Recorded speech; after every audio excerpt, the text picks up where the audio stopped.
Today, I want to brief you on a case that shows why critical thinking is essential in U.S. national security, the 2003 Iraq War. In 2003, the United States invaded Iraq based on intelligence report claiming that Saddam Hussein had weapons of mass destruction. These reports were delivered with confidence, but the confidence was thin, the analysis was flawed, and the stockpiles were never actually found.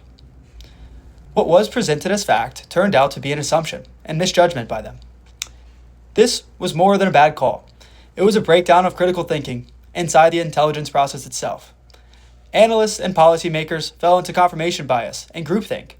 They highlighted information that supported their assumptions and ignored or downplayed evidence that didn't fit. Dissenting voices inside the intelligence community were brushed aside.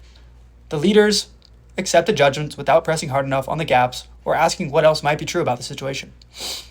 Critical thinking means asking the tough questions, like, what do we really know? How reliable are our sources? What evidence contradicts our view? And what are the consequences if we're wrong? In the Iraq situation, those questions weren't asked with enough discipline, and the result was a costly failure. The consequence was enormous. The war, it cost thousands of Americans and Iraqi lives. It drained millions of dollars from U.S. resources. It destabilized the Middle East and created the conditions that fueled the rise of ISIS and weakened the U.S. credibility with allies and adversaries alike. The lesson here is clear. National security does not depend on military power alone. It depends on disciplined, thoughtful analysis at every stage of the intelligence process. Evidence must be tested, and it must be challenged and considered from multiple perspectives before it becomes the basis or action. Without that, even the strongest militaries can be led into the wrong war. Thank you for your time.